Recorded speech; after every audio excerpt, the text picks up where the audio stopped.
स्वागत है दोस्तों आप सभी का संकल्प के YouTube चैनल एडु संकल्प पे। मैं कुणाल बांसल एक बार फिर हाजिर हूं आपके सामने एक नई वीडियो के साथ। दोस्तों आज हम स्टार्ट करने जा रहे हैं रेशो एंड प्रोपोर्शन टॉपिक, जिसमें आज हम बिल्कुल बेसिक चीजें डिस्कस करेंगे रेशो के बारे में कि रेशो होती क्या है, रेशो को कैसे हम सॉल्व करते हैं, क्या उसका पर्पस है, क्या उसका रोल है। ठीक है जी, वो सारी चीजें हम डिटेल में डिस्कस करेंगे आज के लेक्चर में। और इसके बाद आने वाले लेक्चर्स में रेशो के बेस पे जो और भी क्वेश्चंस पूछे जाते हैं एग्जाम्स में वो हम डिस्कस करेंगे सीरीज में। तो इंपॉर्टेंट चैप्टर है आने वाले चैप्टर्स के लिए, क्योंकि रेशो की इंप्लीमेंटेशन हर चैप्टर में देखी जाती है। क्वेश्चंस को इजी बनाने के लिए, शॉर्ट बनाने के लिए रेशो को हम कई जगह पे यूज करते हैं। तो बहुत ज्यादा इंपॉर्टेंट होने वाला है ये पूरी सीरीज, तो ध्यान से हमारे चैनल के साथ जुड़े रहें, चैनल को जरूर सब्सक्राइब करें ताकि वीडियोस मिस ना हो। आइए दोस्तों शुरू करते हैं रेशो चैप्टर, जिसमें हम स्टार्ट करेंगे रेशो होती क्या है जी, व्हाट इज रेशो।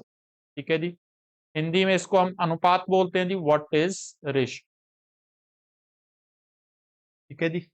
अब रेशो को अगर मैं सिंपलेस्ट टर्म्स में डिफाइन करूं, रेशो है जी हिस्से बनाना किसी चीज के। ठीक है जी, पार्ट्स बनाना, डिवाइड करना। ठीक है जी, किसी चीज को to or more then two parts में डिवाइड करना, बांटना। ठीक है जी, उसे हम रेशो बोलते हैं। ठीक है, इसकी अगर हम डेफिनेशन लिखें तो इसको हम ये बोल सकते हैं, ratio is the mathematical relation between, ratio is the mathematical relation between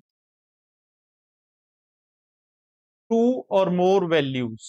ठीक है जी, two or more values defined in the least possible terms. ठीक है जी, defined in the least possible terms. ठीक है जी, ये दो या दो से ज्यादा वैल्यूज के बीच का क्या डिफाइन कर रहा है जी, हमें मैथमेटिकल रिलेशन डिफाइन कर रहा है इन द लीस्ट पॉसिबल टर्म्स। या जैसे कि ए रेशो बी। ठीक है जी, ये रेशो का साइन है जी, इसे हम लिख रहे हैं 2:3। तो यहां से हमें ए और बी के बीच मैथमेटिकल रिलेशन पता चल रहा है। कैसे कि अगर ए की वैल्यू टी है, 2 है, तो उसके कंपैरेटिव, उसके रिलेटिव बी की वैल्यू कितनी होगी, 3 हो जाएगी। अगर ए की वैल्यू 2 हुई तो रिलेटिवली बी की वैल्यू कितनी हो जाएगी, 3। और अगर ए की वैल्यू 4 हुई तो इस रेशो के मुताबिक बी की वैल्यू कितनी हो जाएगी, 6 हो जाएगी। तो ये रिलेटिव जो मतलब ये जो रिलेशन बन रहा है 2-3 का, ये हमेशा मेंटेन रहेगा ए और बी के बीच में। तो इसका मतलब ये हुआ कि अगर ये 2 के बराबर है, मतलब तो ये कितना हो जाएगा, तो ये कितना बन जाएगा, 6 बन जाएगा। तो this is the mathematical relation between two or more values expressed in the least possible value. ठीक है जी, हमेशा लीस्ट पॉसिबल वैल्यू में ही डिफाइन किया जाता है। यानी कि अगर टेक्निकली बात करें तो ए रेशो बी, हम 4:6 इसको रेशो नहीं बोलेंगे। ठीक है जी, क्योंकि 4 और 6 जो है ये लीस्ट पॉसिबल वैल्यूज नहीं है। इसकी लीस्ट पॉसिबल वैल्यू क्या बनती है, 2-3। तो रेशो बनेगी 2-3। तो ये इसकी बेसिक डेफिनेशन है दोस्तों। ठीक है, अब इसका काम क्या है, इसका काम मैंने आपको बताया कि डिवाइड करना, हिस्से बनाना। ठीक है जी, ratio divides, ratio divides the value into two or more then to, to or more then two parts. ठीक है जी, रेशो का काम है किसी चीज को दो या दो से ज्यादा हिस्सों में बांटना। ठीक है जी, ये हम आगे चल के देखेंगे कैसे डिवाइड किया जाता है, ये आगे चल के एक्सप्लेन करूंगा। तो ये सेकंड पॉइंट है रेशो के बारे में, इसका काम है डिवाइड करना। ठीक है जी, तीसरी चीज, ठीक है जी, ratio does not define, ratio does not define the exact value. ठीक है जी, रेशो कभी भी एग्जैक्ट वैल्यू को डिफाइन नहीं करती जी। ठीक है जी, रेशो का काम क्या है, रेशो सिर्फ और सिर्फ रिलेशन डिफाइन करती है। ठीक है जी, ये हमने पहले पॉइंट में भी लिखा है कि रेशो का काम क्या है, it is a mathematical relation. ठीक है, ये कभी भी एग्जैक्ट वैल्यू को डिफाइन नहीं कर रही। जैसे एग्जाम्पल के तौर पे मैं आपको क्लियर करता हूं, हमने बोला कि ए रेशो बी कितनी है, 2:3। ठीक है, ये इस चीज से हमें सिर्फ ए और बी का आपस में रिलेशन पता चल रहा है कि अगर एक 2 हुआ तो उसके कंपैरेटिव बी 3 होना चाहिए, ठीक है जी। बट हम ये एग्जैक्टली यहां से नहीं बोल सकते कि ए की एग्जैक्ट वैल्यू 2 होगी और बी की एग्जैक्ट वैल्यू 3 होगी। ये हम रेशो से डिफाइन नहीं कर सकते। हो सकता है कि ए की वैल्यू 2 हो और बी की वैल्यू 3 हो, पॉसिबिलिटी है, बट ये हम रेशो से डायरेक्टली डिफाइन नहीं कर सकते क्योंकि रेशो का काम सिर्फ और सिर्फ रिलेशन बताना है। हाँ जी। अब अगर मान लीजिए इससे हमें एग्जैक्ट वैल्यू डिफाइन करनी हो, ठीक है जी, ए और बी की, तो वेरिएबल यूज करेंगे उसके साथ, वहां से हम एग्जैक्ट वैल्यू को डिफाइन कर सकते हैं। यानी ए की वैल्यू हो जाएगी 2x और बी की वैल्यू हो जाएगी 3x। ए की वैल्यू कितनी हो जाएगी 2x और बी की वैल्यू कितनी हो जाएगी दोस्तों 3x। तो रेशो अगर गिवन है तो उसके साथ वेरिएबल हम यूज करके उसको एग्जैक्ट वैल्यू में कन्वर्ट कर सकते हैं, उसको एग्जैक्ट वैल्यू में हम डिफाइन कर सकते हैं। बट डायरेक्टली रेशो को हम एग्जैक्ट वैल्यू में डिफाइन नहीं कर पाएंगे, वेरिएबल यूज करके ही किया जा सकता है। तो ये तीसरा पॉइंट बनता है कि ratio does not define the exact value. अगर एग्जैक्ट वैल्यू डिफाइन करनी है तो साथ में हमें वेरिएबल यूज करना होगा, ठीक है जी। अब वेरिएबल को लेके एक और पॉइंट बनता है कि अगर एक ही क्वेश्चन में आपको एक से ज्यादा रेशियोज गिवन हो तो हम डिफरेंट वेरिएबल यूज करेंगे उनके लिए, ठीक है जी। Different variables are used for different ratios, ठीक है जी। Different variables are use for different ratios. अब मान लीजिए एक ही क्वेश्चन के अंदर हमें ए और बी की इनकम एंड एक्सपेंडिचर की रेशो गिवन है। सपोज ए एंड बी की इनकम की रेशो एंड ए और बी की एक्सपेंडिचर की रेशो भी गिवन है। ये 2 3 है, मान लीजिए ये 1 2 है, ठीक है। तो अब वेरिएबल का हमें ये ध्यान रखना है कि अगर जो वेरिएबल हम इनकम के लिए यूज कर रहे हैं वो वेरिएबल हम एक्सपेंडिचर के लिए यूज नहीं कर सकते क्योंकि ये दोनों डिफरेंट रेशियोज हैं, ठीक है जी। तो अगर मान लीजिए हम इसको 2x एंड 3x लिख रहे हैं तो इसके साथ हम x यूज नहीं करेंगे। स्टूडेंट यहाँ पे गलती कर सकता है कि वो यहाँ पे भी x यूज कर रहा है और हो सकता है इसको भी 1x और 2x लिख दे और सेविंग निकालने के लिए वो क्या करेगा, इनकम में से एक्सपेंडिचर माइनस कर देगा। तो डायरेक्टली 2x में से 1x माइनस हो जाएगा और 3x में से 2x, जो कि गलत हो जाएगा जी क्वेश्चन, ठीक है जी। तो हम एक डिफरेंट रेशियोज के लिए एक ही वेरिएबल यूज नहीं करेंगे, हमें डिफरेंट वेरिएबल यूज करना होगा। यानी अब जैसे यहाँ पे हमने x यूज किया तो यहाँ पे हमें y यूज करना पड़ेगा। मतलब कोई भी डिफरेंट वेरिएबल आप ले सकते हो बट सेम वेरिएबल यूज नहीं करोगे। हाँ, अगर कोई सेम रेशियो है, सिंगल रेशियो, उन सबका वेरिएबल सेम रहेगा। अगर डिफरेंट डिफरेंट रेशियोज हैं तो सबका वेरिएबल हमें डिफरेंट लेना पड़ेगा। तो ये तीन चार इंपॉर्टेंट पॉइंट्स बनते हैं दोस्तों रेशियो के लिए कि रेशियो होती क्या है जी। रेशियो है हमारे लिए मैथमेटिकल रिलेशन है दो या दो से ज्यादा वैल्यूज के बीच, ठीक है। सेकंड, इसका रेशियो का काम क्या है जी, वैल्यू को डिवाइड करना दो या दो से ज्यादा हिस्सों के बीच। तीसरा पॉइंट क्या बोलता है, रेशियो रेशियो कभी भी एग्जैक्ट वैल्यू को डिफाइन नहीं करती, इसका काम रिलेशन बताना है। अगर आप इसमें से एग्जैक्ट वैल्यू निकालना चाहते हो तो आपको वेरिएबल यूज करना पड़ेगा। और फोर्थ पॉइंट क्या है कि अगर डिफरेंट रेशियोज हैं तो उनके वेरिएबल भी डिफरेंट यूज किए जाएं। तो ये बिल्कुल बेसिक पार्ट मैंने डिस्कस किया रेशो का, होपफुली आपको यहां तक समझ में आया होगा जी, ठीक है। अब रेशो काम कैसे करती है, ठीक है जी। हम रेशो को, हमने बोला कि रेशो के साथ हम डिवाइड करते हैं वैल्यूज को, तो वो कैसे डिवाइड किया जाता है वो चीज हम सीखते हैं जी, रेशो को कैसे यूज करना है, ठीक है जी। मान लीजिए हमें 100 रुपए ए एंड बी के बीच में डिवाइड करने हैं जी। 100 रुपए हमें डिवाइड करने हैं ए एंड बी के बीच, ठीक है जी। किस रेशो में, मान लीजिए 2 3 की रेशो, ठीक है। तो यहां से अब दो तरीके हैं जी इसको डिवाइड करने के। एक है कि हम हिस्सेदारी बनाएं, दूसरा है कि हम वेरिएबल यूज करके क्वेश्चन को सॉल्व करें, ठीक है। तो हिस्सेदारी कैसे बनेगी जी, सबसे पहले हम फर्स्ट मेथड देखते हैं, हिस्सेदारी वाला, ठीक है जी। हिस्सेदारी कैसे बनेगी, अब हमने बोला कि ए और बी की रेशो 2 3 है, ठीक है। यानी टोटल दोनों के बीच 5 हिस्से बनने हैं। टोटल कितने हिस्से बनेंगे, 5, और उसमें से ए का हिस्सा कितना है, 2। तो ए का हिस्सा बन गया दोस्तों 2/5, ठीक है। और सेकेंडली बी, टोटल 5 हिस्सों में से बी के हिस्से, बी को कितने मिलेंगे 3, तो ए का हिस्सा बना 2/5 और बी का हिस्सा बना 3/5। हमेशा इन सबका टोटल करना है, ये टोटल पार्ट्स हो जाएंगे, मतलब कि ये हमेशा नीचे आएगी वैल्यू, ठीक है, और जिसका जितना हिस्सा है वो वैल्यू ऊपर रखेंगे। ए की वैल्यू 2 है तो ए 2 ऊपर आ गया, बी की 3 तो 3।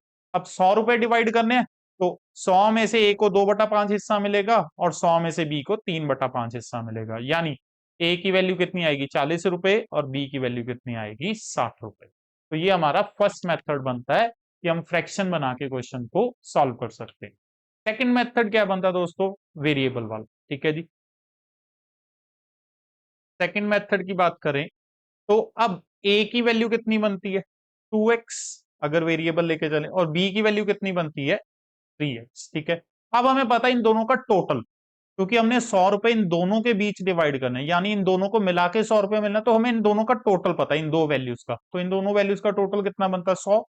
तो टोटल कर देंगे जी 2x plus 3x is equal to 100। तो 5x की वैल्यू कितनी आई 100 और x कितना होगा हमारे लिए 20, x 20 हो गया, यानी a की वैल्यू 2x तो कितनी हो गई 40 और b की वैल्यू 3x, 3 इंटू 20 कर देंगे कि कितना हो जाएगा 60। तो कोई भी मेथड आप यूज कर सकते हो, ठीक है जी, दोनों मेथड ही यूजफुल है हमारे लिए, ठीक है। अब ये जो वेरिएबल वाला मेथड है, ठीक है, इसमें हमने जैसे यहाँ पे वैल्यूज निकाली, अब इस केस में तो हमें टोटल गिवन था, ठीक है, हो सकता है हमें डिफरेंस गिवन हो सकता है हमें प्रोडक्ट गिवन हो, तो उसी के अकॉर्डिंग हम क्वेश्चन को सॉल्व करेंगे। यहाँ पे सम था इसलिए हमने सम किया, अगर डिफरेंस हो तो डिफरेंस ले लेंगे, प्रोडक्ट होगा तो प्रोडक्ट ले लेंगे, जो भी वैल्यू होगी वो हम कैलकुलेट कर सकते हैं, ठीक है जी। अब यहाँ पे एक और चीज है, वेरिएबल को हम कैसे देख सकते हैं, और हमें पता है कि 2 और 3 इन दोनों वैल्यूज का टोटल हमें गिवन है 100, इन दोनों का टोटल कितना बनता दोस्तों 5, यानी कि 5 की वैल्यू हमें पता बताई गई है कितनी है 100, ठीक है जी। इन दोनों का वेरिएबल हम लिख नहीं रहे, बस इसको डायरेक्टली कंपेयर कर रहे हैं कि इन दोनों का टोटल हमें पता है, दोनों का टोटल बनता है 5, तो 5 कितने के बराबर है 100, 5 को 100 बनाने के लिए क्या चाहिए 20, तो 20 से मल्टीप्लाई हो रहा है। तो सिमिलरली अब 2 है, 2 की वैल्यू में निकालनी है, तो अगर 5 100 है तो 2 भी 20 से मल्टीप्लाई हो जाएगा, तो ये कितना हो जाएगा 40, और 3 की वैल्यू भी कितनी हो जाएगी 20 से मल्टीप्लाई होके 60, ठीक है जी। तो इस तरीके से भी हम कैलकुलेट कर सकते हैं जिसको। तो ये कुछ बेसिक चीज है रेशो के बारे में, कैसे इसको डिवाइड किया जाता है। अब कुछ इंपॉर्टेंट टर्म्स रेशो के अंदर जो यूज की जाएंगी, ठीक है, वो इंपॉर्टेंट टर्म्स भी एक बार हम लिख लेते हैं जी। सबसे पहले इंपॉर्टेंट टर्म है जी हमारे पास antecedent and consequent, antecedent and consequent. जब भी हम दो चीजों की रेशो लेके चल रहे हैं जी ए एंड बी, तो इसमें से जो पहली टर्म होती है उसे बोला जाता है दोस्तों एंटीसीडेंट, और जो दूसरी टर्म होती है उसे क्या बोला जाता है कॉन्सिक्वेंट। जब भी दो चीजों की रेशो ले रहे हैं तो पहली टर्म एंटीसीडेंट, दूसरी टर्म कॉन्सिक्वेंट। इसके अलावा डुप्लीकेट रेशो एक टर्म यूज की जाती है कई बार, डुप्लीकेट रेशो। डुप्लीकेट रेशो का दोस्तों मतलब है कि जो भी गिवन रेशो है उसका स्क्वायर कर दीजिए, यानी ए रेशो बी अगर है तो इसकी डुप्लीकेट रेशो क्या बनेगी ए स्क्वायर बी स्क्वायर। तो अगर आपको 2:3 मान लीजिए रेशो गिवन है, तो इसकी डुप्लीकेट रेशो 4:9 हो जाएगी, ठीक है जी। उसके बाद आती है दोस्तों ट्रिप्लीकेट रेशो। अब ट्रिप्लीकेट यानी ट्रिपल, तो इसमें क्यूबिंग करनी पड़ेगी हमें। ट्रिप्लीकेट रेशो गिवन रेशो को क्यूब कर दो तो वो ट्रिप्लीकेट रेशो बन जाती है ए क्यूब बी क्यूब, यानी अगर हमें 2:3 गिवन है तो ये कितना बन जाएगा 8:27 बन जाएगा। उसके बाद सब डुप्लीकेट रेशो, सब डुप्लीकेट रेशो, ठीक है जी। सब डुप्लीकेट का मतलब है जो गिवन रेशो है उसका स्क्वायर रूट कर दीजिए, यानी ए रेशो बी है तो इसकी सब डुप्लीकेट रेशो क्या बनेगी under root of a under root of b. तो अगर मान लीजिए आपको 4:9 गिवन है तो इसकी सब डुप्लीकेट रेशो कितनी बन जाएगी 2:3 बन जाएगी। और फोर्थ है हमारे पास सब ट्रिप्लीकेट। सब ट्रिप्लीकेट होगा दोस्तों ट्रिप्लीकेट का उल्टा, ठीक है, यानी क्यूब रूट करना पड़ेगा इसमें। गिवन रेशो का क्यूब रूट कर दीजिए, गिवन रेशो का हमने क्यूब रूट कर दिया तो ये सब ट्रिप्लीकेट रेशो बन जाएगी। यानी अगर हमारे पास 827 है तो इसकी सब ट्रिप्लीकेट रेशो कितनी बनेगी 2:3। तो ये कुछ इंपॉर्टेंट टर्म्स हैं जो यूज की जा सकती हैं क्वेश्चंस के अंदर, डुप्लीकेट, ट्रिप्लीकेट, सब डुप्लीकेट, सब ट्रिप्लीकेट, एंटीसीडेंट एंड कॉन्सिक्वेंट। तो ये सारी बेसिक थ्योरी हुई यहां तक हमारी रेशो को लेके। आइए अब क्वेश्चंस की तरफ चलते हैं जी। सबसे पहले हमारा सबसे सिंपल क्वेश्चन कि हमें 70 को डिवाइड करना है 3:7 के अंदर। तो बहुत सिंपल है, ठीक है जी। करेंगे कैसे? अब वही मेथड्स मैंने आपको दो बताए थे, ठीक है। एक तो है कि हम हिस्सेदारी बना दे फ्रैक्शन, पहला हिस्सा कितना हो जाएगा 3/10 और दूसरा हिस्सा कितना हो जाएगा 7/10, ठीक है जी। और कितने डिवाइड करने हैं? 70 रुपए, तो इंटू 70 कर देंगे, ये कितना आ जाएगा 21। और इसको भी इंटू 70 कर देंगे, ये कितना हो जाएगा 49। या दूसरा तरीका क्या था कि वेरिएबल, पहला हिस्सा 3x है, दूसरा हिस्सा 7x है, इन दोनों को मिला के 70 देने हैं, तो टोटल इनका 70 बनना चाहिए। तो टोटल हो गया 70, यानी 10x की वैल्यू 70 आई, x कितना आ गया हमारे लिए 7। तो फर्स्ट पार्ट हमारे लिए 3x है, 3 इंटू 7 करेंगे 21। सेकेंड पार्ट हमारे लिए 7x है, यानी 7 इंटू 7 करेंगे 49 बनता है। तो ये दो तरीके हैं जी, ठीक है जी, क्वेश्चन को करने के। या आप ऑरली भी देख सकते हैं, जैसे हमने तीसरा इसको किया था कि हमें इन दोनों का टोटल बताया गया 70, ठीक है जी। यानी इन दोनों का टोटल कितना बन रहा है 10। तो 10 की वैल्यू 70 के बने, ठीक है। तो 7 गुना हुआ, पर तो 3 की वैल्यू निकालनी है तो इसको भी 7 गुना कर देंगे, किस हो जाएगा। और 7 की वैल्यू निकालनी है, इसको भी 7 गुना कर देंगे, कितना हो जाएगा 49।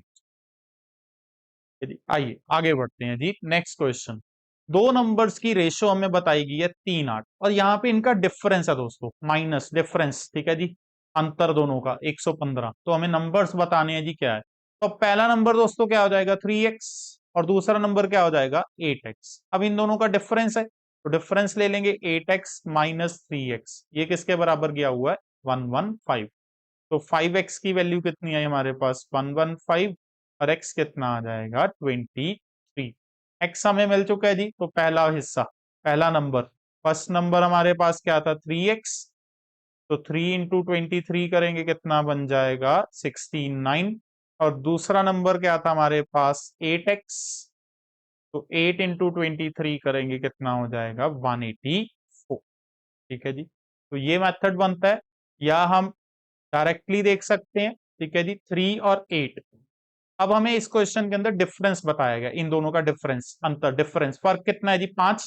तो हमें 5 की वैल्यू कितनी बताई गई है 115, 5 की वैल्यू बताई गई है 115, यानी कि 23 टाइम्स, ठीक है। तो 3 की वैल्यू निकालनी है, पहला हिस्सा, तो 3 भी 23 टाइम्स हो जाएगा, 69 बन जाएगा। और 8 की वैल्यू निकालनी है तो ये भी 23 टाइम्स हो जाएगा, तो ये कितना आ जाएगा 184। आइए अगला क्वेश्चन ट्राई करते हैं।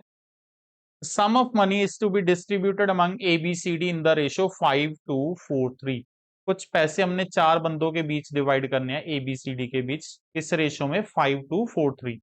If C gets rupees 1000 more than D, C को D से 1000 रुपए ज्यादा मिलते हैं, तो हमें बताना B का शेयर कितना है जी। तो हम चार बंदे हैं जी, A, B, C, D, 5:4:3 की इनकी रेशो बताई गई है, यानी A का हिस्सा 5x बनता है, B का हिस्सा 2x, C का हिस्सा 4x और D का हिस्सा 3x बनता है जी, ठीक है। अब हमें C और D के बीच का रिलेशन बताया गया है कि C को D के मुकाबले 1000 ज्यादा मिलते हैं, यानी इन दोनों का डिफरेंस, C और D का डिफरेंस बताया गया है 1000। तो इन दोनों का डिफरेंस यहां से हम देखें तो कितना बन रहा है जी 4x माइनस 3x, ये किसके इक्वल है 1000। तो x की वैल्यू हमें मिल चुकी है जी 1000, ठीक है।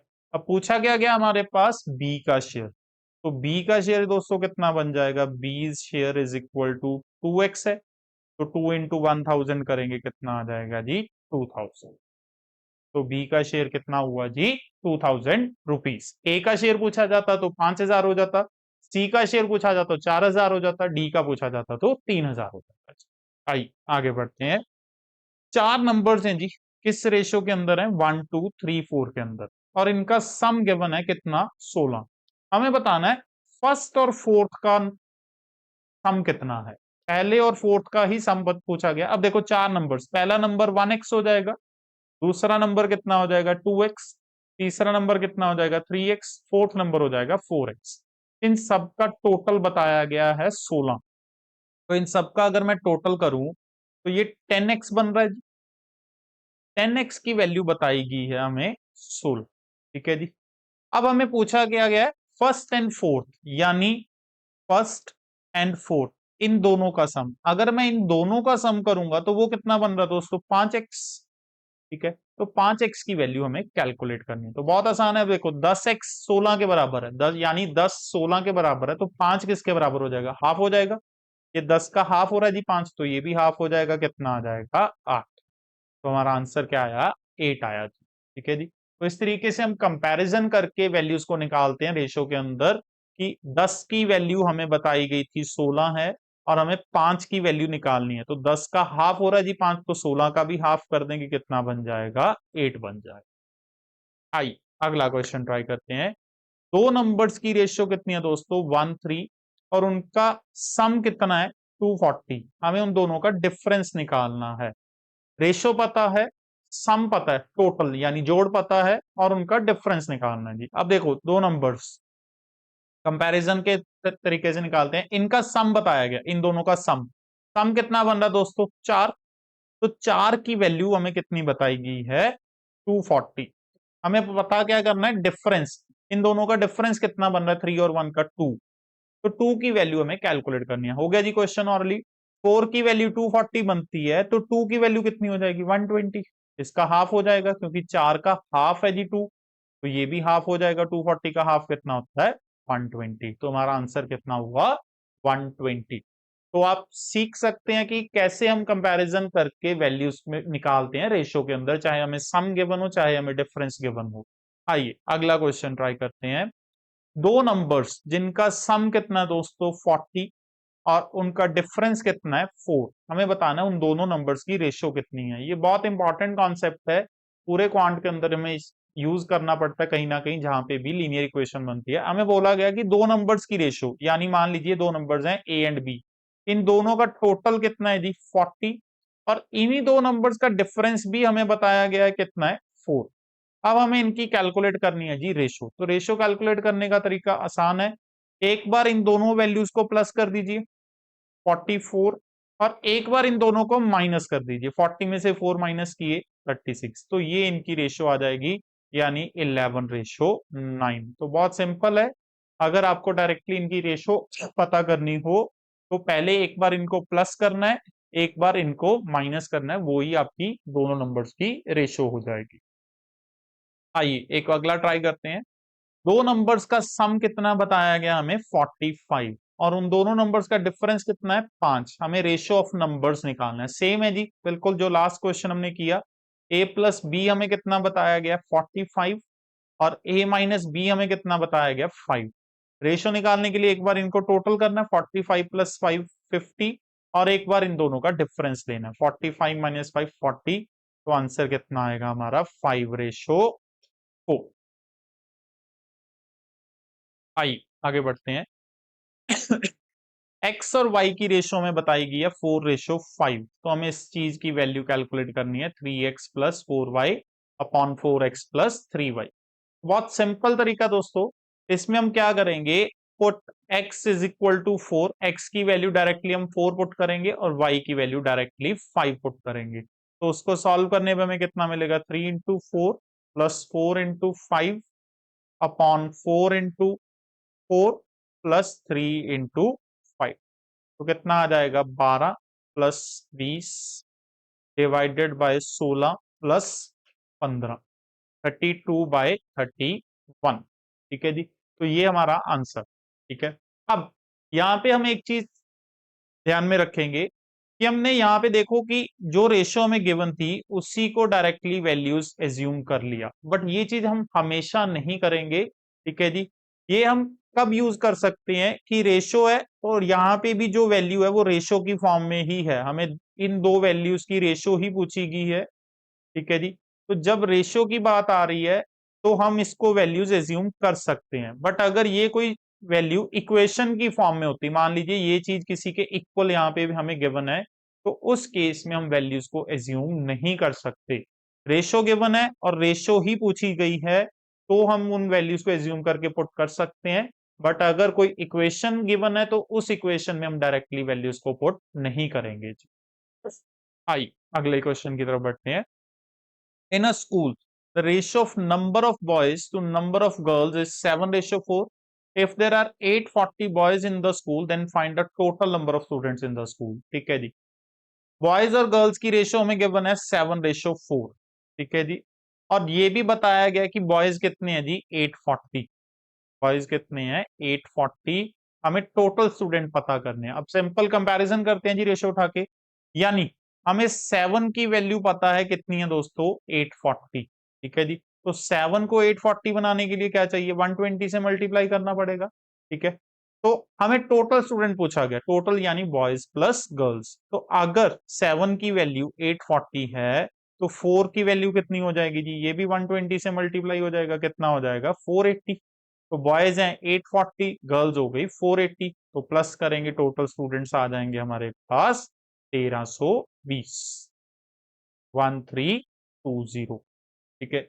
आई अगला क्वेश्चन बहुत इंपॉर्टेंट क्वेश्चन है दोस्तों। कॉइन्स को लेके क्वेश्चन पूछा जाता है। क्या बोल रहा है एक बैग के अंदर 3 तरह के कॉइन्स हैं जी या तो 1 रुपी के कॉइन्स हैं या 50 पैसे के कॉइन्स हैं या 25 पैसे के कॉइन्स हैं।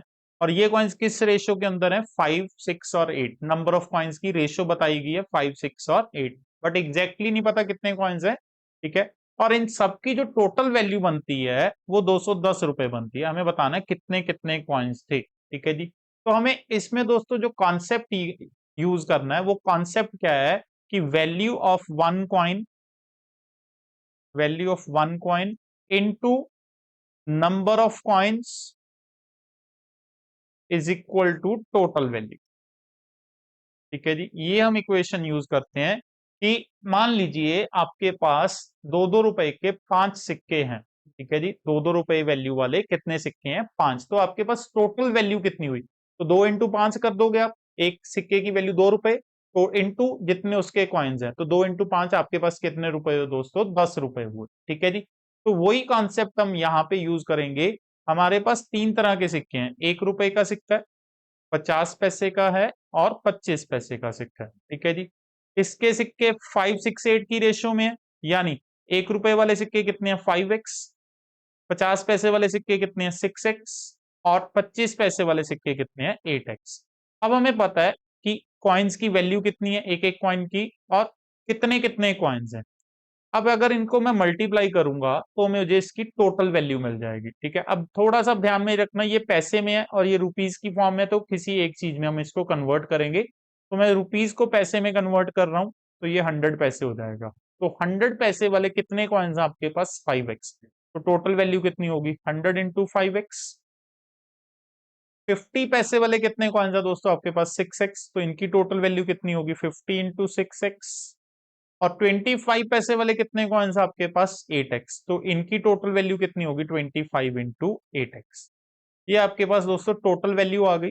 अब इन सबको टोटल करने पे आपके पास कितने रुपए बन रहे हैं 210 रुपए। तो इनको भी पैसे में कन्वर्ट करना पड़ेगा।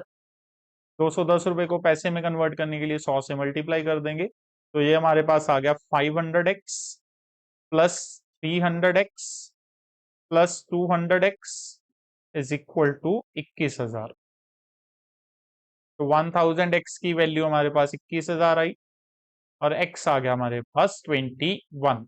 अब हमें नंबर ऑफ कॉइन्स बताने थे दोस्तों वो हमें पता है जी। 1 रुपए वाले कितने कॉइन्स थे हमारे पास 5x। तो 5 × 21 कर देंगे 105 कॉइन्स। 50 पैसे वाले कॉइन्स हमारे पास कितने थे दोस्तों 6x। तो 21 × 6 कर देंगे कितने बन जाएंगे 126 कॉइन। और 25 पैसे वाले हमारे पास कितने कॉइन थे दोस्तों 8x। तो 21 × 8 कर देंगे कितना हो जाएगा 168 कॉइन्स। तो ये हमारे पास तीनों तरह के कॉइन्स कैलकुलेट हो गए। तो बहुत इंपॉर्टेंट क्वेश्चन बनता है एग्जाम पॉइंट ऑफ व्यू से बहुत बार पूछा जाता है। तो इस क्वेश्चन को आप ध्यान से करिए। आइए एक और ट्राई करते हैं इसके साथ का ही सेम। एक बैग के अंदर टोटल कितने रुपीज हैं 750 रुपीज हैं। या तो 1 रुपी कॉइन्स या 50 पैसे या 25 पैसे कॉइन्स और किस रेशियो में है 5:4। हमें बताना है कितने कितने कॉइन्स हैं। सेम 1 रुपी यानी कि 100 पैसे। ठीक है जी 50 पैसे और 25 पैसे। और इनकी नंबर ऑफ कॉइन्स किस रेशियो में है 5:4 यानी इसके 5x इसके 8x और इसके 4x। तो मल्टीप्लाई करके टोटल वैल्यू निकालते हैं 100 × 5x 50 इंटू 8x और 25 इंटू 4x। ये तीनों को वैल्यू ऐड करके टोटल वैल्यू कितनी बन रही है 750 रुपीज। उसको भी अगर पैसे में कन्वर्ट करेंगे कितना बन जाएगा 75,000। तो ये हो गया 500x plus 200x plus 100x 584। ठीक है जी, सॉरी यहाँ पे आएगा 400x। ठीक है जी, तो ये हो गया 75,000। तो 1000x की वैल्यू कितनी आई हमारे पास 75,000 और x आ गया हमारे पास 1000, सॉरी 75। x की वैल्यू हमें मिल चुकी है जी। तो नंबर ऑफ कॉइन्स हमें बताने हैं। 1 रुपए वाले कितने कॉइन्स थे हमारे पास 5x। तो 75 इंटू 5 कर लेंगे जी, कितना आ जाएगा 375। उसके बाद 50 पैसे वाले कॉइन्स वो कितने थे 8x। तो 75 इंटू 8 कर देंगे कितना हो जाएगा 600 कॉइन्स। ठीक है जी, और 25 पैसे वाले कितने कॉइन्स थे हमारे पास 4x। 75 इंटू 4 कर देंगे कितना आ जाएगा 300 पॉइंट्स। तो ये आ गया हमारे पास नंबर ऑफ पॉइंट्स। हाँ जी दोस्तों, तो ये था रेशो सीरीज में हमारा पहला लेक्चर, जिसके अंदर हमने बिल्कुल बेसिक डिस्कस किया रेशो का, कि रेशो होती क्या है, उसकी प्रॉपर्टीज क्या है और कैसे हम रेशो को इम्प्लीमेंट करते हैं। उम्मीद करता हूं कि आपको अच्छे से क्लियर हुआ होगा रेशो के बारे में कि रेशो होती क्या है। अगली जो वीडियोस बनाऊंगा उसमें हम थोड़ा एडवांस लेवल रेशो डिस्कस करेंगे कि कैसे हम अलग अलग रेशो को कंबाइन कर सकते हैं, एडिशन और सब्ट्रैक्शन कैसे की जाती है रेशो के अंदर, मल्टीप्लिकेशन कैसे की जाती है, डिवीजन कैसे की जाती है।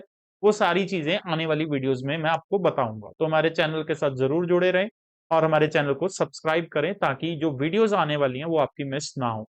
अगर आपको ये वीडियो अच्छी लगी हो तो वीडियो को लाइक और शेयर करें और अपने दोस्तों के साथ भी इसको शेयर कर दीजिए। ठीक है जी, मिलूंगा दोस्तों नेक्स्ट वीडियो में, तब तक के लिए बहुत बहुत शुक्रिया।